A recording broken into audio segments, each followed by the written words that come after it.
Hello and welcome to Discmaniacs Podcast. This week's cast is brought to you by Big Cat Disc Golf and Big Ass Numbers. Now let's welcome your hosts, Tyler and Dave. How's it going, everybody? Welcome back to another episode of the Discmaniacs Podcast. Thank you again to everyone that is listening and supporting over the last few weeks. Happy to be back. This time we're having myself, Davey Thunder, or you can just find me Thunder Disc Golf on YouTube. And we also have Tyler back at it once again. What's up, man? What up, guys? And then it's probably best if you introduce our special guest there, Tyler. All right, we have Colorado legend, JC Kester. What's up, guys? Yeah, thanks for joining us, man. Yeah, it's my pleasure. So, what's as y'all probably will already notice, Jaime is not here this time, but we carry on. The show must go on. So look forward to his voice coming in a couple weeks during our next episode. So, So Tyler, how's everything been going? You prepping for that big tournament lately, or what's been going on? Had an event a couple weeks ago, I think 2 weeks ago, and I actually got a good story. I started off maybe the worst start to a season ever. Hole one had a nice 30-foot spit for my first putt of the year. Nice. And then hole two, I threw into a playground, and on the map it was like, yeah, this is OB. So I played it as OB, played my round, shot okay, found out that it was not OB. So I played the course incorrectly, got a 2-stroke penalty for that, and the OB that I shouldn't have taken. No. Goodness. Yeah, so could have been chasing down Joe. Instead, he beats me by 6. But I came back second round and shot 1045. Got myself back into the mix. Well, Attaboy. that's a good rating. So, yeah, that was exciting start. And then I was supposed to have a tournament St. Paddy's Day last weekend, and then we got like historic snowfall in Fort Collins. Got like 2 feet. Oh yeah, you guys are like snowed in basically. Yeah, I dug out 2 days ago, but we were snowed in for like 3 days. Jeez. It was solid. It was kind of fun, but it was kind of a bummer. Yeah, I watched your videos. It looked like the baskets actually stick better with that much snow on them. You know, they kind of did. I was putting in the backyard. The one time you've practiced putt in the last. We got to do it for the gram, you know. Yeah, you got to keep that Latitude sponsorship rolling, huh? Exactly. It's all about content, baby. That social media star. So awesome. Yeah, that was the last couple weeks, and then I got some smaller tournaments coming up, and then DDO in a month. DDO. Yep. Which stands for Dynamic Discs Open. There you go. Just for those that aren't aware. Yep. But yeah, So man, that's kind of where I'm at these days. Nice. Well, now we know. All it takes is a snowstorm to get you to practice putt. It's true. Ideal conditions, really. Yeah, it was perfect. It was like Exactly. 30-mile-an-hour winds too. Oh, jeez. So I should probably know this, but so the way that, I hate to just keep you stuck in that terrible moment, I'm sure, but no. Yeah, let's do it. the way that penalty worked, so you got playing the course incorrect. Oh, because you took the drop. That's why. You couldn't I took the OB stroke, and then since you moved your lie, that was the incorrect play. And the only reason I found out is because Joe, who won, who's hard to track down, you can't make mistakes against that guy, he played out of the playground properly. And that was the only reason I even found out. They're like, oh, Joe was in the playground too. And I was like, oh, jeez. So I told the TD, and he felt bad. It should have been in the course notes, and it was just kind of goofed up on both of our parts. But wait, so you Bagger Vanced yourself? Yeah, you got to do it. You don't want that on your conscience, you know? Take the 2 strokes and move on. Jeez. I know a lot of people that wouldn't go out of their way to make that correction. Yeah. You have to. You have to. Yeah, you got to. I don't want that. I don't want to be known as that guy. Right. Yeah, I guess. Yeah, especially if you talk to people about it. Yeah, I mean, had I never known, I obviously wouldn't have said anything. But well, sure, yeah. Yeah, so that was. That sucks, man. That was What do an you think was interesting the time limit for when you turn yourself in for that? You know, I don't know. I think I was kind Like, of if you find out like after the tournament, like maybe don't tell them. I don't know. That's tricky. I don't know. That is tricky, actually. I guess it depends how on top of it the TD is. If they turn in the PDGA sheet right away or not. Which they did, actually. I got my rating update the day after the tournament, so I'd have been scot-free had I just not found out for a day. That's what you get for being social, Tyler. Way to go. I know. Should have just gone out. That's a lesson to everybody listening. Don't talk your mouth shut. anybody. Yeah. Oh man, amazing. Yeah, no matter how frustrated you are and how much you want to complain to everybody about the terrible OB stroke you took. Yep, just keep it shut. Yep, could have been worse. Yep. It's a lesson in pacifism, I guess, right? Yeah. So, oh man. But you said you ended up 1045? That's Yeah, so I ended up shooting like a 990 with that error, and then 1045. I birdied 7 of my last 8 holes to tie for second. So nice, dude. I was actually pretty damn pleased with that. Yeah, great start, man. Yeah. Good stuff. Didn't you? Was this the tournament that was filmed? It was filmed, and I was supposed to be on top card, but then thanks to that little scoring error, I was on third card. Oh, so no film for me. Oh, so just the final round was? The first card was too, but I wasn't featured. Oh, I think Jaime was though. Who he played really well. I'll give him a shout out, even though he's not here. Let me see. Nope, he can't have shout outs if he doesn't show up. He slayed. He shot like 60 points over his rating both rounds. Nice. Yeah, I was impressed. He got 4th. Big field, 45 players. Nice. Yeah. Interesting. Well, good stuff. Congrats out there, Jaime. Nice. So yeah, how about you, JC? Yeah. You can tell I blanked. Sorry. Well, I had a couple big tournaments early in the year. Played the first A tier of the year at Shelley Sharp Memorial, and that was pretty fun. Drove really well and putted abysmally, which was kind of what happened in Vegas too. But it feels like putting's the easiest thing to fix, though. You know, the backhands are feeling good, thumbers are feeling good. I'm healthy, so that's all good. Nice. I watched that coverage. Go check that out. There are some insane thumbers thrown that round. Yeah, I'll definitely have to check that out.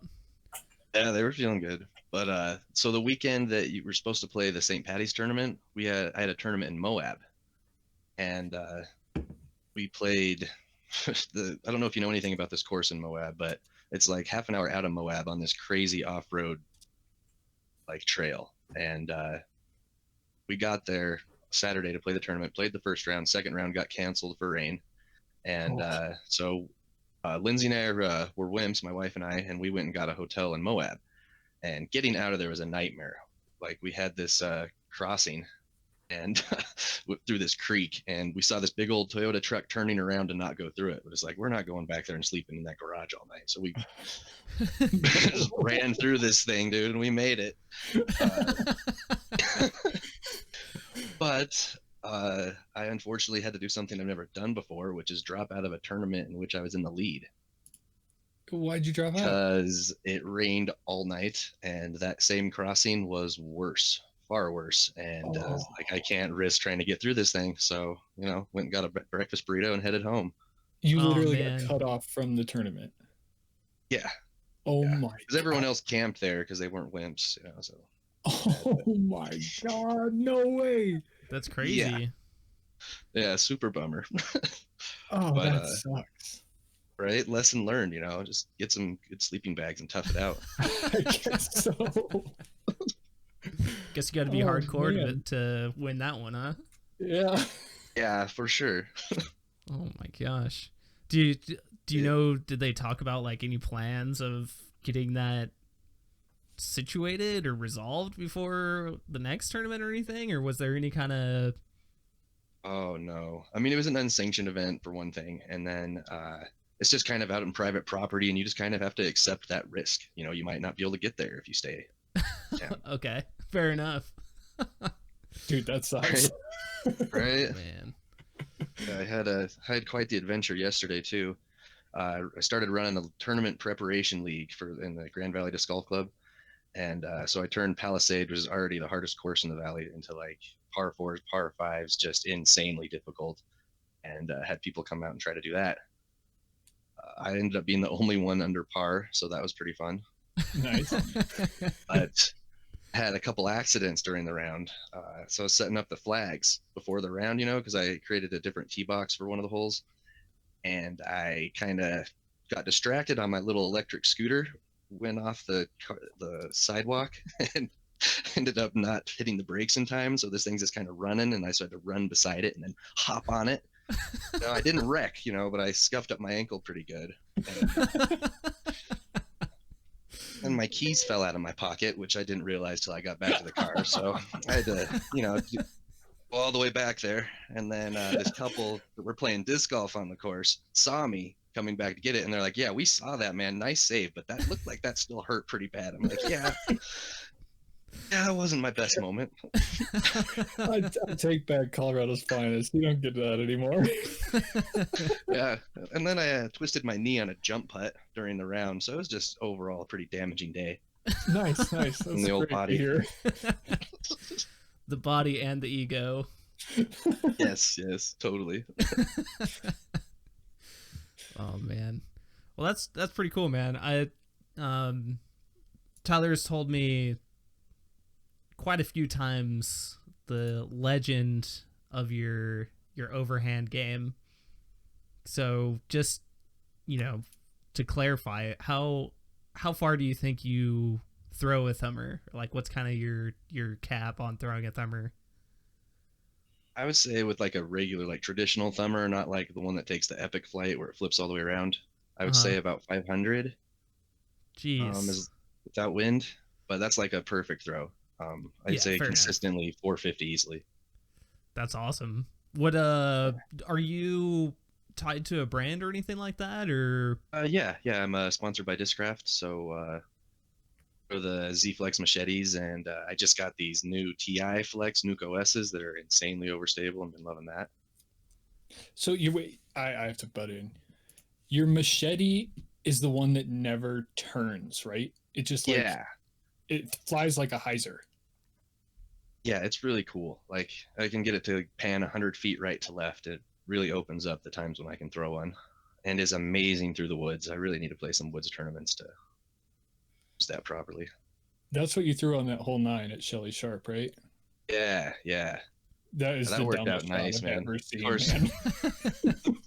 But then I walk in front of the camera and you can't even see the end of the flight. It was so beautiful. You get to see where it ends up, where Right? you're playing with Barella and he's like 100 feet behind you. That was pretty fun. Yeah. So we played a tournament at the end of December at Shelley Sharp, and it was called the Big Arm Challenge or whatever. And so they turned that into like this crazy long course. Not that it isn't long already. And we had a final 9 afterwards, and so I was like kind of tied for the last spot in it. And so I was like, hey, you know what? I'm just gonna have some fun. Yeah. And so I busted out my 145 gram Pro D Nuke SS. I just threw that every drive and with a thumber, and so it flips all the way around and just glides. And I don't know if the wind was just right or something, but I was throwing them as far as Barella's rollers on these big holes. Like they were going like 600 feet. It was insane. Oh my God. Like I would never do that in a tournament, but it was like, I'm tied for last place. I'm not going to catch these guys. Let's just have some fun, For sure. But yeah, thinking about busting them out now, though, they fly like that. Like that was kind of fun. Yeah. There's also no OB in this whole tournament, so that kind of opened things up. Like, I was, Right. 200 feet left off the fairway, but 650 down. It doesn't matter. It's all relative. That's sick, man. So how long into your disc golf career did you start throwing thumbers, and when, like, was it always just like a throw that you had and just started out throwing it, or how did it become such a staple in your game like that? It's weird. No one taught me how to throw it. So I started disc golf throwing a sidearm thumber, which is just like a kind of a sidearm, but you grip your thumb on the disc like an ultimate throw. Okay. And that was the only way I threw for like a year. What? And yeah, that was it. Like, but eventually I was throwing it like 400 feet with like destroyers and stuff. So that was kind of cool, but it destroyed my elbow. Like, not a good thing to do. Yeah. But I just randomly picked up a disc with a bigger rim one day, and I was like, I wonder if I could throw this like a baseball, because I was a pitcher, and so it's kind of seemed natural. And yeah, it went really well, and just kind of been perfecting it ever since. Okay, fair enough. I'm surprised nobody along the way told you, like, hey, you're not supposed to throw it like that. Like, oh, there were plenty, but that kind of talk just kind of fuels me. Like, if I'm playing around with somebody who notoriously doesn't like thumbers, I will thumber every hole just out of spite. Like, this That's is a clear amazing. forehand hyzer. I'm going thumber. Yeah, absolutely. That's awesome. That's, I guess, a testament to both your skill and determination, I suppose. So Stubbornness. All Yeah. the above. Stubbornness. Yeah.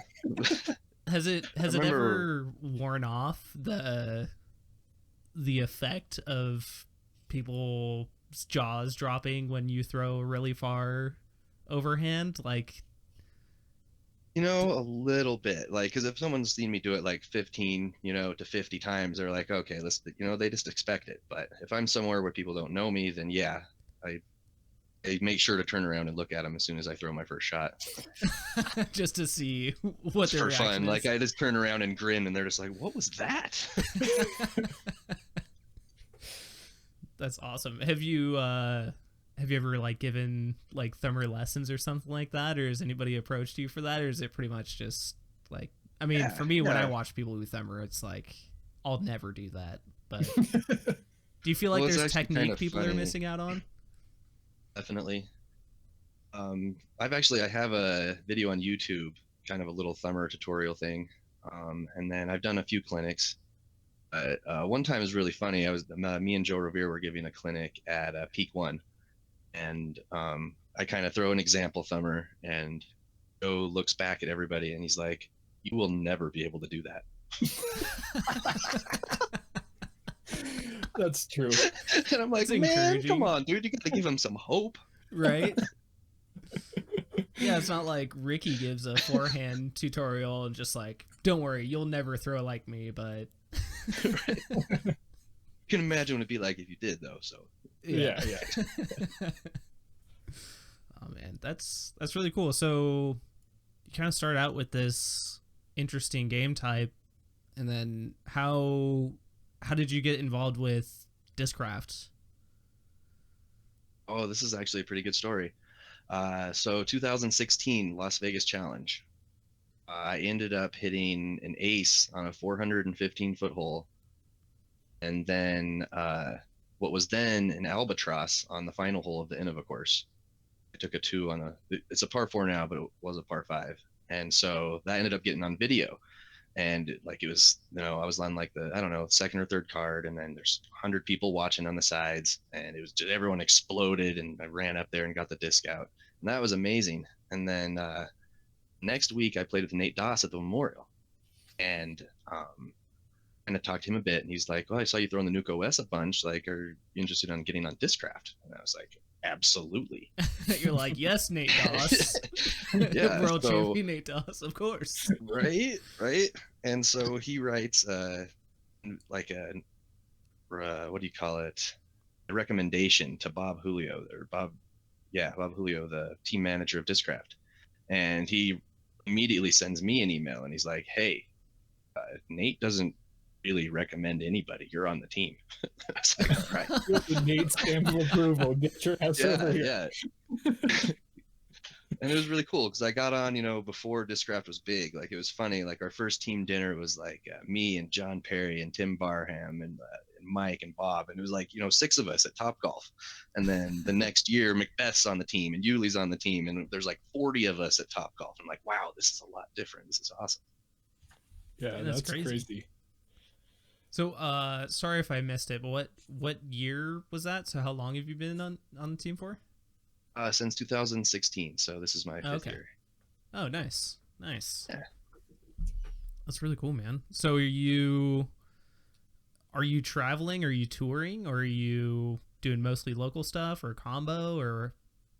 Kind of a combo. I'm definitely gonna play Worlds. I'm gonna play the Dynamic Disc Open with Tyler, which will be fun. Nice. Yeah, buddy. And but I don't like to leave Colorado in the summer. Honestly, like I just want to play mountain golf all the time. Yeah, I don't blame you. And it's just less travel costs, go play a tournament where I can stay with somebody for free or, camp, and it works out a lot better. Nice. Well, if you ever find yourself wanting to come out to the Northwest area for like BSF or something, you got a place to stay over here. So that'd be awesome. Yeah, if that's a concern, definitely anytime you want to roll around Portland, just let me know. We'll get something set up. I don't have an extra bed, but I got a couch or a inflatable mattress. So as long as you're cool with those. Yeah, we're pretty easy over here. Yeah, I mean, it's that disc golf life. So I've actually kind of been thinking about this, like just what you just touched on. Like it's well, okay, let me back up. I went out for a beer last night with my wife, Erin, and I'm trying to play a few bigger tournaments this year, and I'm kind of like thinking like, what are my goals for disc golf? Because if my goals are money, staying local is like the way to go. 100%.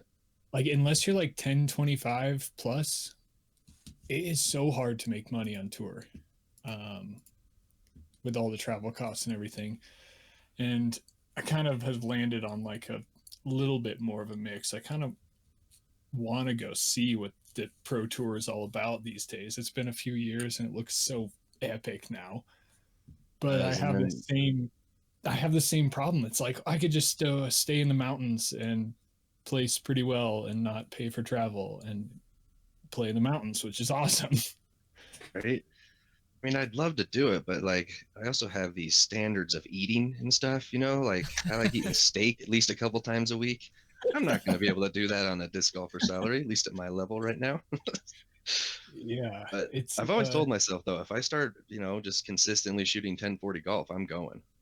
Yeah. I think I got to prove that to myself. I'm kind of going a little bit this year just to try it. Nice. I'm so stoked for doing Worlds, right? Oh yeah. Oh, at our elevation, and it's only like 4 hours from my house. Like I'm gonna go down there a few times during the summer and practice those courses. Yeah, it's gonna be great. Yeah. I actually just got done planning a trip out that way over Memorial Day, so I'm finally gonna. Nice. I've been down there a couple times and played some of the shorter courses. Like I think Eudora, I think I've played maybe, which is fairly short. And I can't remember if that's even a full 18 at Eudora. Eudora's full. Oh, okay. Yeah, I think I've played there before, and a couple other random 9-holes are close in the cities. Going out for some mountain adventures. Yeah, finally hitting the mountain golf. So I think Bear Mountain? Something Bear? Yeah, Bear Mountain. That's a sweet one. Yeah, so I think Bailey, I'm going to hit that one. Bailey. Yeah, I think that was the other right one. Next to it. Okay. Such a bomber course. Amazing tee pads. I mean, it's probably my favorite in Colorado. Yeah. Ooh, nice. Yeah, my brother lives out that way, and he hasn't been playing for super long, but he's starting to, hit, 300 feet or so of distance. So I think hopefully he'll have a good time too. Oh yeah. So, And then I heard there's some private courses out there that you got to kind of like know a guy that knows a guy to get into. I think Bear is private. Is that right, JC? I think so. Yeah, there's like private 10 courses within a half an hour of Bear that are all private. They're all sweet. I mean, some of them are quirky and you wouldn't want to play a tournament there, but they're fun. Like baskets are wedged between like broken rocks, and it's just sick. like hardcore. But I think it's. I mean, yeah. Let me know. Let Austin know. We'll get you on. No problem. Yeah. I talked to Brubeck, and he said play Bear and Bailey, and there's a bunch of other courses, and he can get me on to him. So luckily, I think I got the hookup, especially with all you guys out there. So know the guys. I'll definitely have to catch around with you guys while I'm out there. So yeah, absolutely. So yeah, I'm pretty stoked. Finally see what all this mountain golf talk is all about. Yeah, man. So better learn how to control them nose angles. Yeah, I'm excited to see my flippy disc just turn into super overstable monsters at elevation. So I might have to throw some random like flippy discs in my bag, like some DDXs and beat up Enigmas and stuff. So yeah, that's a wise choice. Yeah, so we'll see. I'll have to learn my bag for the first couple of days, but after that it'll be fine. Yeah. So yeah, man. I've been doing my same stuff lately, but yeah, I've been planning that trip, so I've been super excited about that. I actually signed up for my first tournament, which is going to be in 3 weeks? Yeah, in 3 weeks. Yeah. So that'll be interesting. I usually play advanced, and I think my rating is a lot lower than it really should be, just because I haven't played tournaments, and I feel like my skill level has honestly gotten way better since I last tried to improve my rating. So I'm hoping to get myself around like the 930, 950. If I hit 950, I'll be super excited, but if I can get 930, I'll be pretty stoked. So I've been actually practice putting lately, which is new. Was it in a blizzard? Yeah, after Vegas and Phoenix, I decided practice putting was a necessity. It's okay not to practice when you're on, but things aren't going well. It's like, all right, it's time. Yeah, I've been telling these guys over the last few podcast episodes that I've been trying to stop being in my head so much about putting and just kind of flow with it. And so now that I'm starting to practice putt again, I'm realizing I have to practice putt in that same way. So I've gone from, like I'll miss, and usually it's like, oh, my posture wasn't up or something like that. But now I'm just trying to just throw the putters at the basket and just really not think about anything and just throw like 5 putts, go pick them up, throw 5 putts, and just not think at all. And hopefully that practice will pay off. We'll see. Yeah. I don't know. Have you read any Bob Rotella? No. So he has like a golf psychologist, and he has some amazing books. One of them's called Putting Out of Your Mind, and it talks about a lot of stuff you're talking about, like giving up control to gain control and all this stuff, and it's really helpful. Interesting. Recommend that to anybody. Yeah, I'll have to figure out what the name of the author was. He was a ball golf sports psychologist, and he helped oh man, I'm going into ball golf, so I can't remember names, but he's helped quite a few different people with their game, and that's the Probably only the one same guy. I've read. It was like mastering. Is it Play to Play Great? No, it was like mastering the mental game or something like that, or I don't know. I'll figure it out. But yeah, I'm definitely down. Actually, what was the name of that again, so I can write it down actually? Putting Out of Your Mind by Bob Rotella. Nice.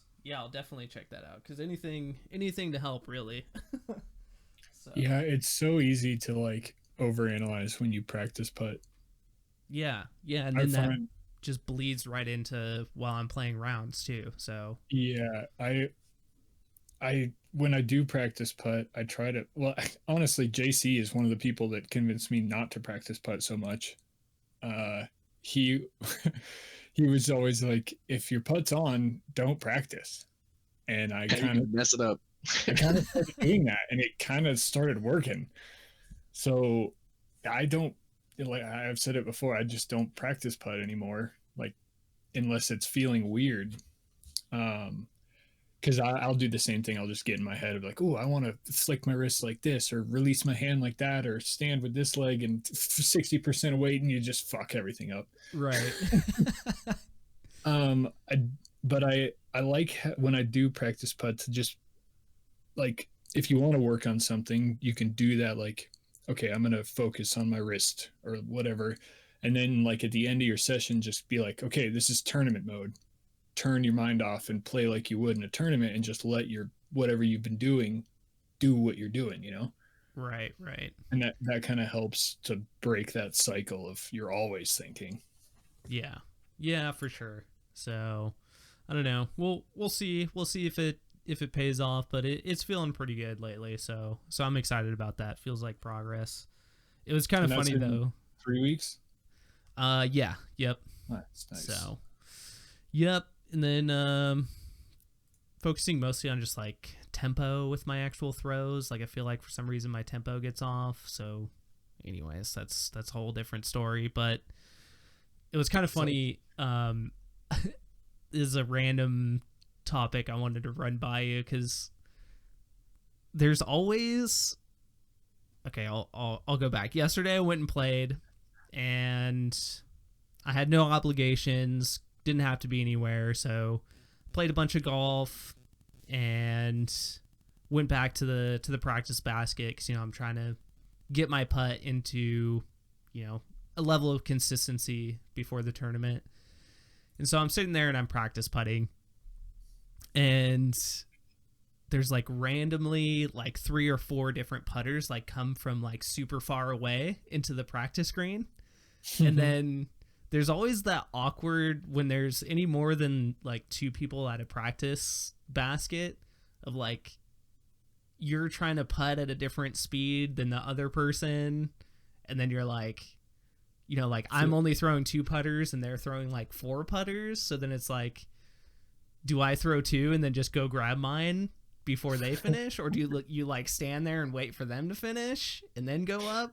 But then it's also COVID, so you aren't supposed to be near each other. So like the world I live in, man. Like I only practice with 1 putter. Yeah. He does. You know? And then he just stands around. It kind of irritates people. Yeah, I just stand around and watch. Yeah, it's sometimes like I'll just run in there, lose. you know, take a few discs to the side of the face. You know, sometimes you got to get that practice in. I feel like 2 putters is socially the standard. Yeah, it is. Like 3, okay. Yeah, 4. No, you bust out 4 or 5. It's like, get out of here. You better be a fast putter then. Yeah, or it's just like, you know what? I'm just gonna do my own thing at my pace, and you figure out your stuff around my rhythm, right? Yeah. Oh, Just I'll go to a tree. Too many people at a basket. I'll just go throw at a tree for a minute. I don't got time for this. Yeah. Someone comes and takes my tree, though, then I'm gonna really be mad. Yeah. Yeah. And somebody in the summer. Yeah. So I don't know if there's any new OS to the face for sure. Ooh. Yeah, that's rough. Yeah. So I don't think there's any good conclusion to that, but I just wanted to share that feeling with everyone because I feel like everybody feels it, and it's such an awkward social interaction most of the time, but nobody talks about it ever. It's like 2 putters. That's the standard. Don't be that guy. 2 putters or putt 1 slow or 3 fast. Those are your choices. Oh man. But so stuff's going good. Also been watching a bit of disc golf. coverage. It's been good. Yeah. Had some hot So fire good. at Waco. Yeah. The future of disc golf is now. It's so enjoyable to watch. Yeah, for sure. It really seems like old school versus, I mean, I guess it's not really old school because like Ricky and Paul, they're not old, and I would hazard a guess to say they could make their game better than it's ever been. Like they still have that potential, so they're not old, I would say, in that regard. For sure. But we'll say the old guard versus what's coming to be the new guard. Yeah. It's pretty cool. Because like Calvin, even sometimes I forget how young Eagle is, just because he's had so much success in the last couple years. Dude. Yeah. So I keep forgetting that he's basically still, he's not an up and comer. He's an up and already came, but still up something. Yeah. I don't know how to. I don't know where his ceiling is. Yeah, he's a prodigy. He could be 1070. Yeah, it's crazy. On the FBO side too. I mean, dude, Kona winning, that's huge. By 12. Her game is looking great. Yeah. Sidearms looking nasty, looking like some distance on the backhand, and then making putts. Yeah, the her making putt was putts, crazy. Man. Her putt looks funky, but it's working. Yeah, I mean, she was nailing them. Yeah, if you're confident, it doesn't matter what I hate giving lessons on putting because it's like it doesn't matter what you do. Like just make it in the basket. Yeah. Right. It's how you think, not what you do. Like Ron Russell, she reminds me of Ron Russell. How she kind of like it's not quite as extreme, but she's like looks like she's throwing a drive and then putts it, but it's going in. Yeah. Which is kind of interesting because she's of SoCal origin, but she kind of like we've talked about it before. You mountain golfers kind of have that like really throwy putt style, or it's more common around there just because of the altitude and density and stuff. On it. She's from Denver. Oh, okay. I was thinking she was from SoCal. She just lived down there for a while, I guess. I actually, funny story. Let me bring it up so I'm not wrong. I played with her. I camped with her when she was like 8 years old, I think, 2006.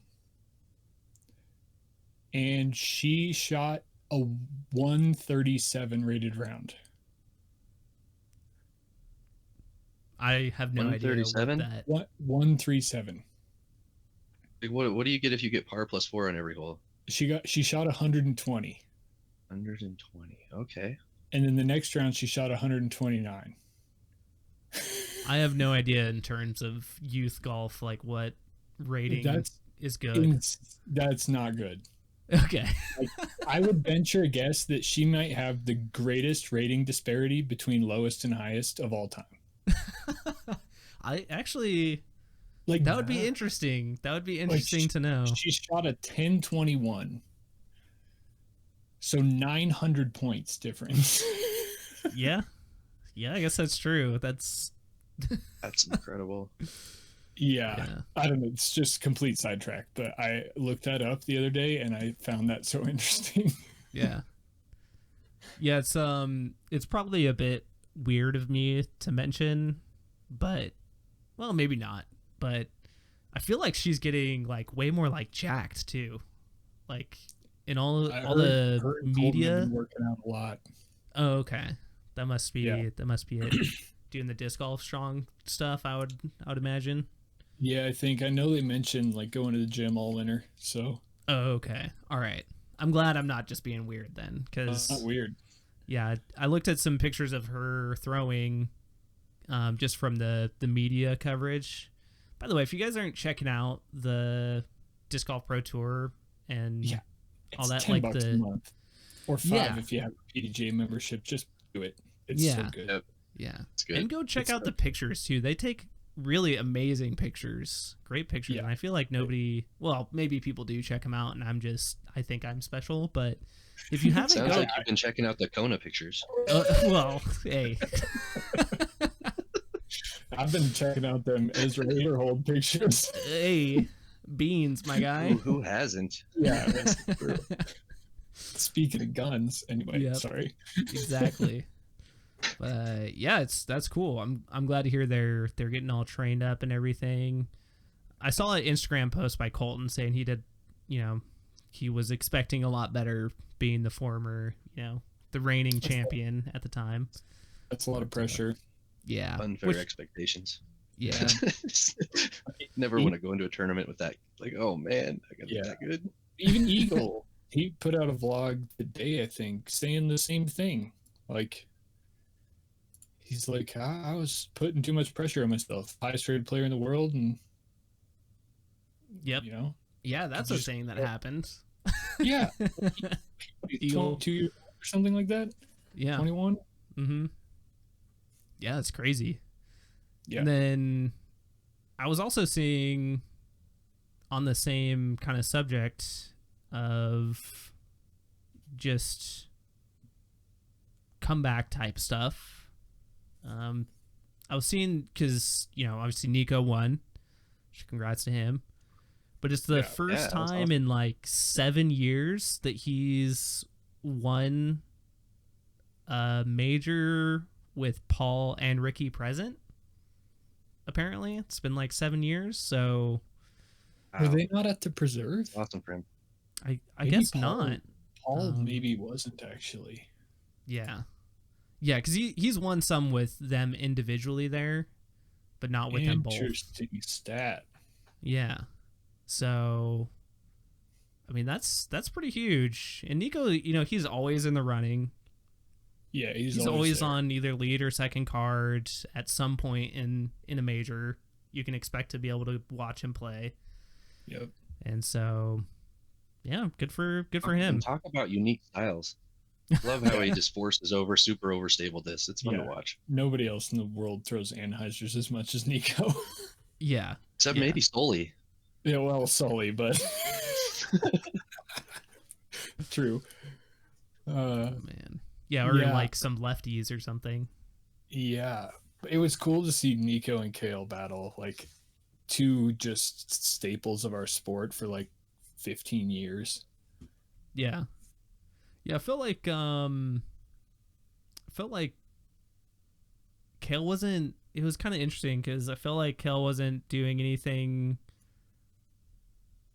super crazy highlight worthy. Like he had a couple of approaches that were where he had to kind of scramble approach and he made it work. Dude, But I that's felt what like he was Kale just does. playing like super solid golf. You know what I mean? That's what Kale does. He has the record for the longest cashing streak Yeah. for a reason. Yeah, it's like He's a real cerebral golfer with a lot of accuracy. Yeah. Dr. Smooth, is that what they were calling him on the broadcast? yeah. Which couldn't be more accurate. I mean, Yeah, it's Oh. true. Yeah, that whole like left arm situation he's got going on, like the pacing that I was talking about, like pacing and timing and stuff. mhm. He's the person that I am like trying to emulate to get like that timing down and just coordinating, timing for sure. Like it just everyone should try to emulate Kale. Yeah. And then I'm trying to remember who it was that was just like crushing it, and it was like just look absolutely effortless. Maybe it wasn't Emerson. Was it Gavin? Yes. Gavin impressed me with his distance. Holy Yeah. cow. Yeah, I'm pretty sure that was it. Distance was Maybe impressive. Mustache needs a little work though. Dude, his look is I think, unique.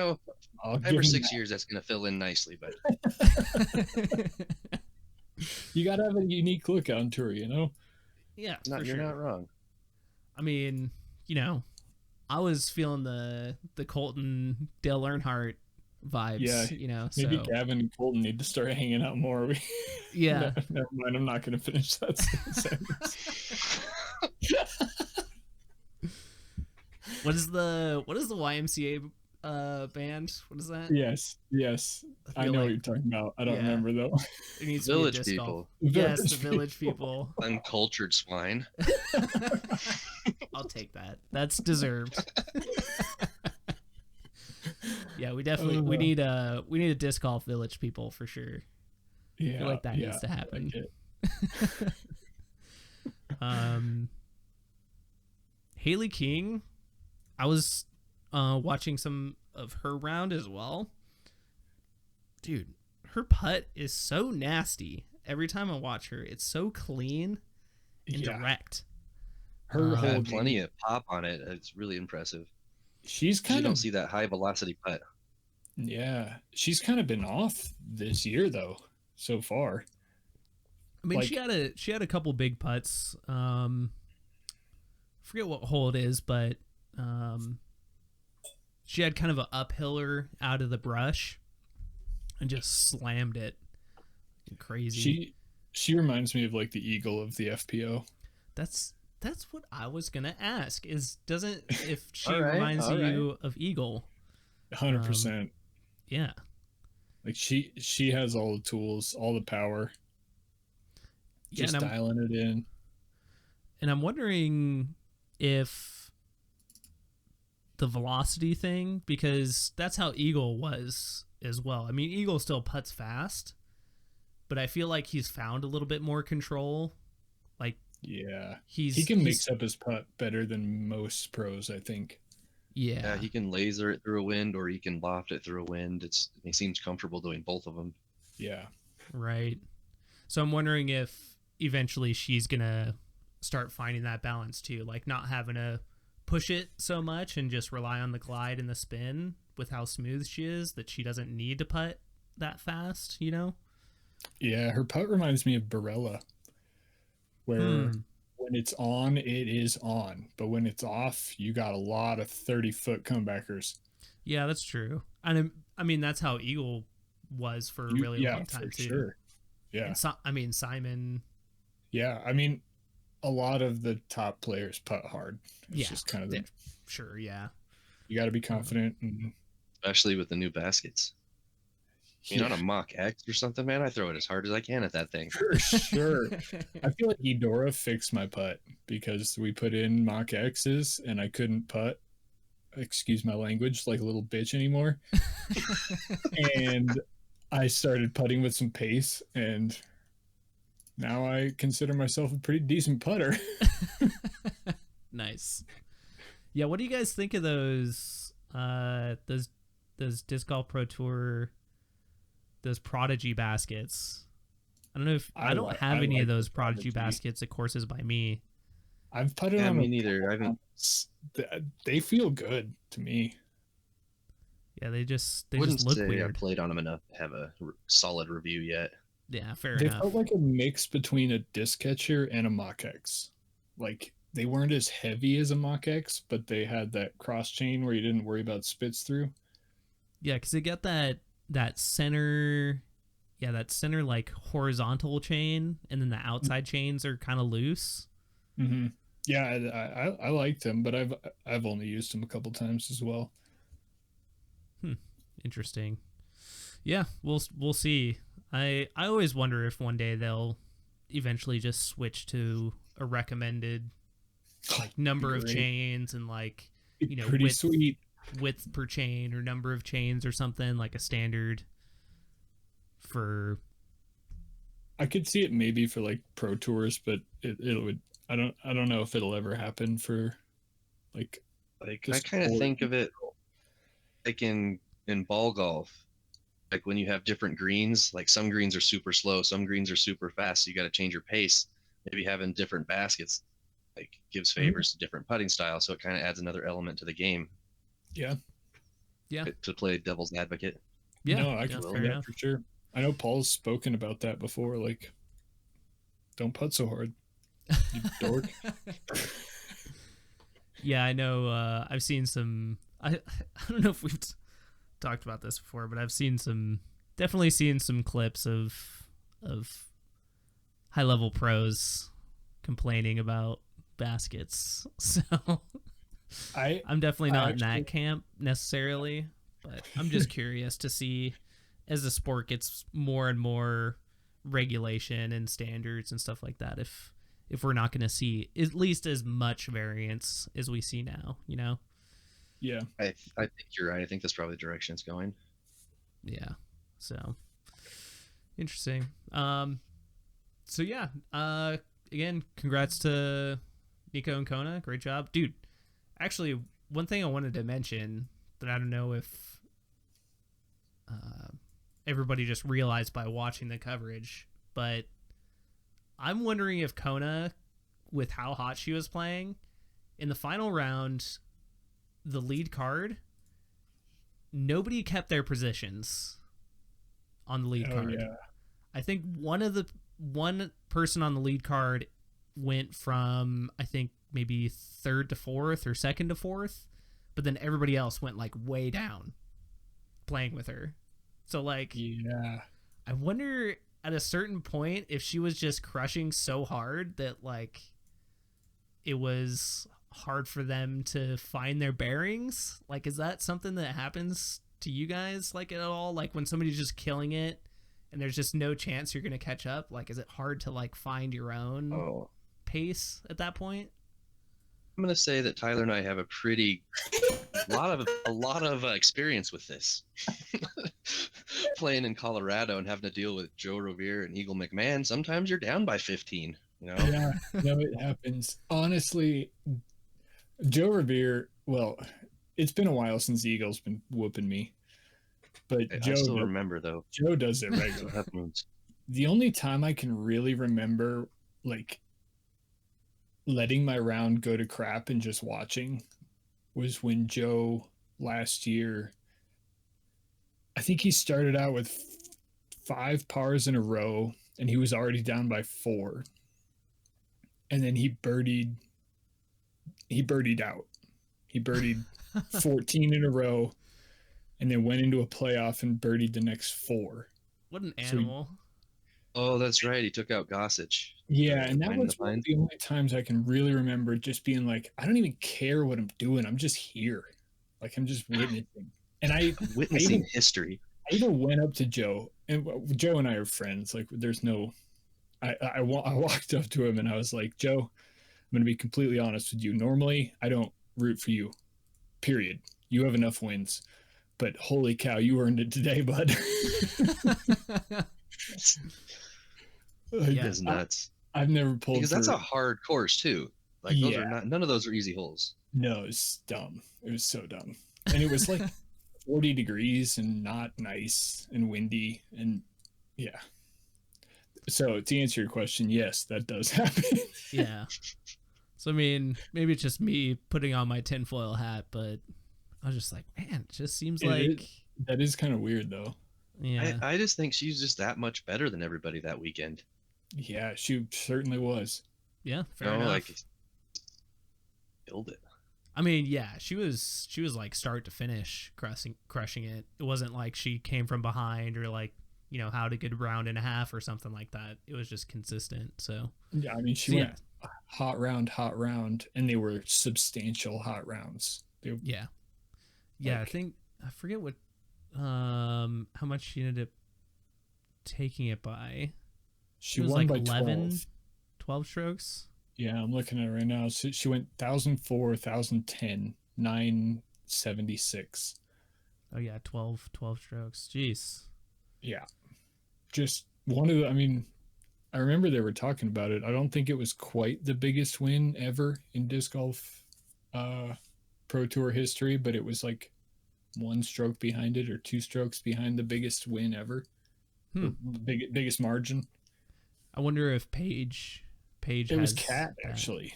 Oh, interesting. Oh, well, And I not don't- super I surprising don't remember either. where, but I remember them saying that.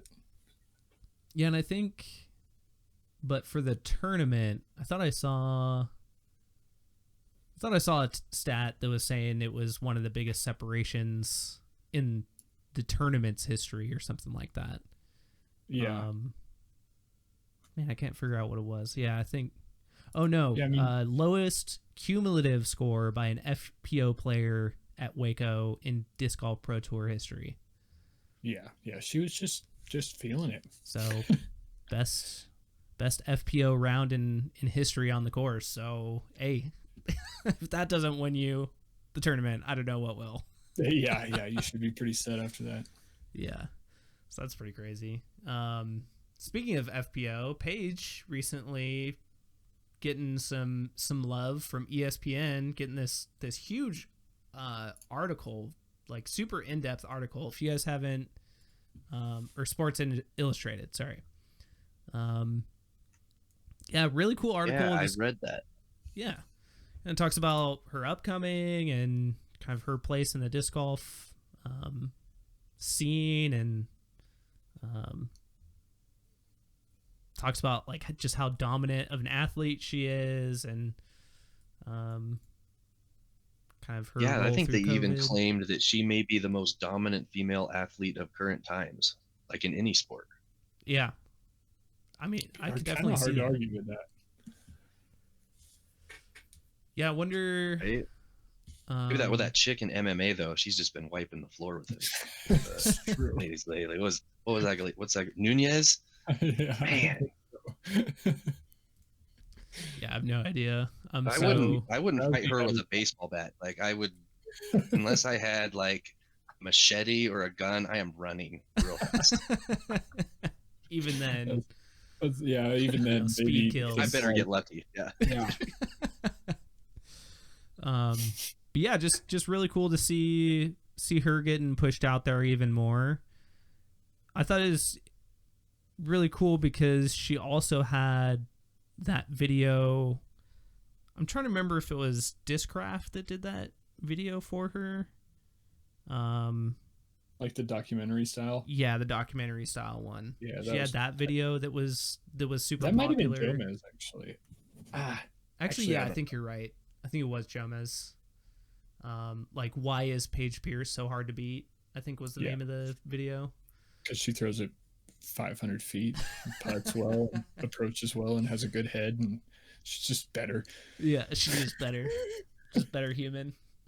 It's crazy. Yeah. 1,000 But I rated mean- by the end of the year, you think? I don't know. She's gonna have to pick it up. Yeah, what was she was Right? she was at what 998 or something like that? I think I don't- she I was don't think super close. I don't know if she was that close.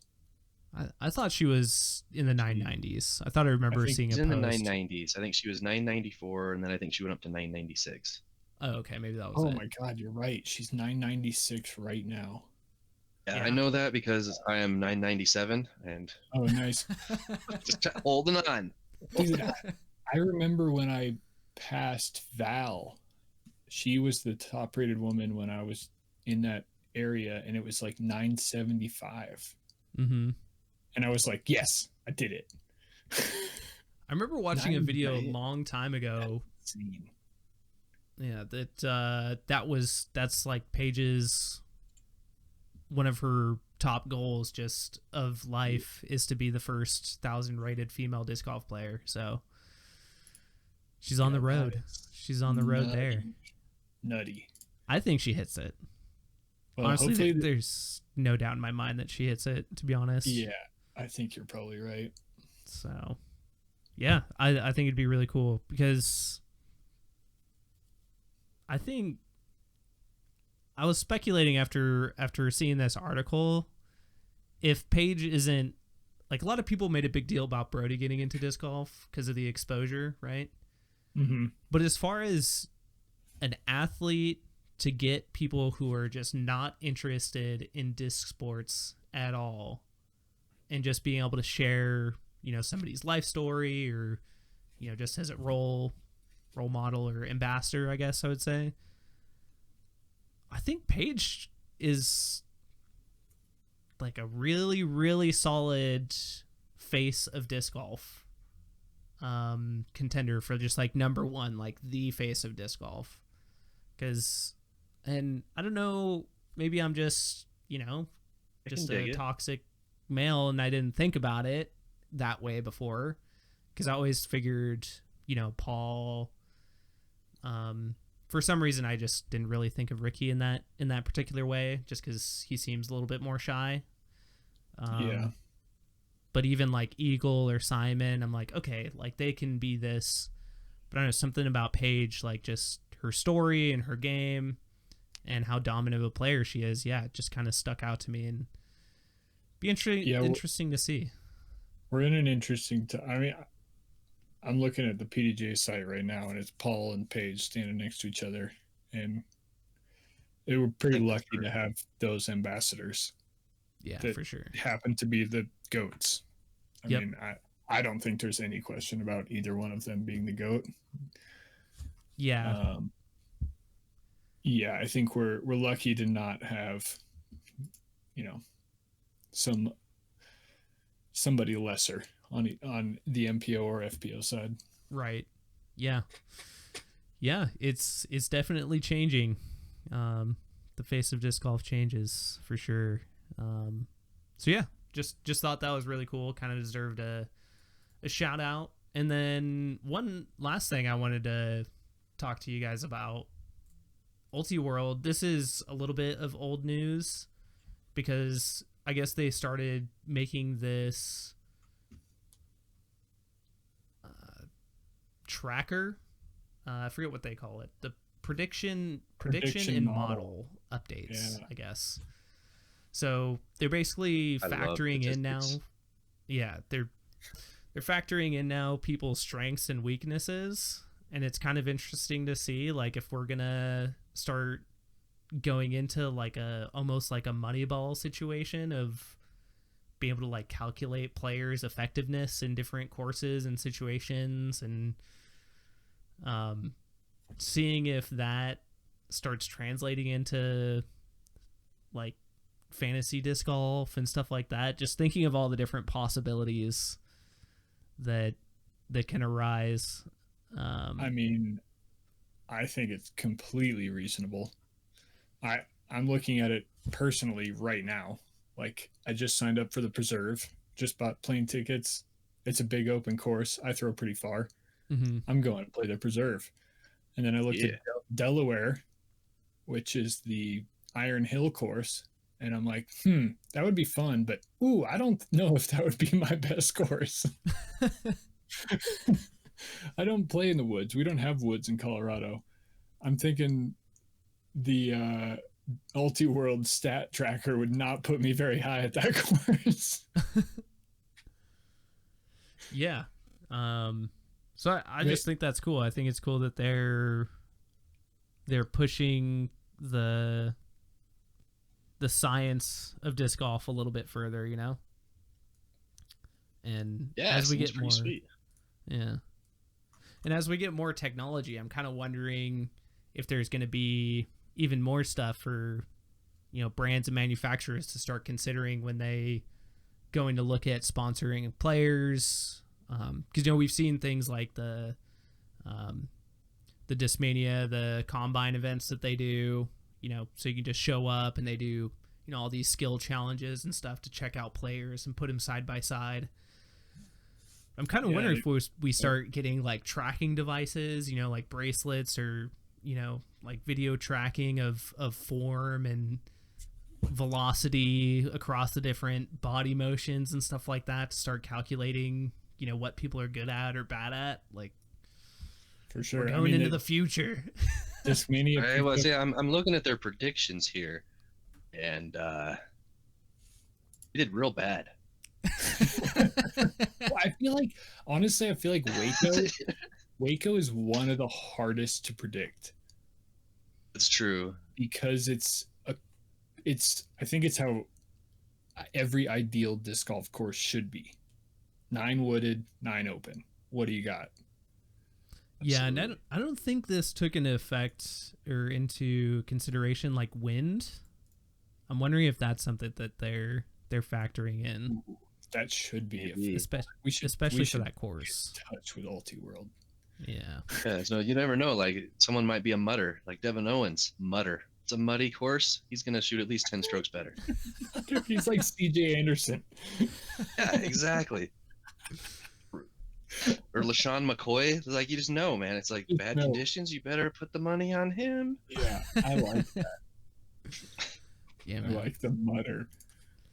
Yeah, I don't know. I'm always just excited when there's any kind of Have you guys, progress in the game. You have know, you guys been looking at the strokes gained from UDisc? Yes. no, huh? Casey, I know you have. Don't want to talk about it. So they added a stat for this year that's strokes gained, and it breaks it down into 4 categories, and it's tee to green. I'm not looking at it. I'm just going off the top of my head. But tee to green, circle 1, circle 2, and then something else, scramble or something like that. Okay. And they pretty much tell you where you're getting your strokes on the field. Like Eagle McMahon at Vegas was like +9 from tee to green. He gained 9 strokes on the field with his driving. And then he was also like +5 with his putting because he dominated. Because also that. But it's interesting to see, the players that you get to really look at where people struggled. Yeah. It's like I was actually in first place in circle 1 green in regulation in Vegas for the first 2 and 17-18 rounds. Yeah. And finished 5th in that. Yep. But putting stats, on the other hand, tell a different story. Yeah, I texted JC and was like, just so you know. Like, I know, I see it. Oh, it was bad. It's like, oh yeah, look at that, top 5 in driving, 113th in putting. Goodness. Jeez. Yeah, I'll have to check that out because I used to be a fantasy baseball guy, I guess you could say. I've taken the last couple years off, but I used to be, pretty hardcore on just stats and stuff like that. So anything that can scratch that itch for me in disc golf I'm definitely going to check it out. So I'll definitely have to take a look. I'm sure it's good stuff. Yeah, for sure. Very nice. All right. Well, I think that's about all I had for you guys today.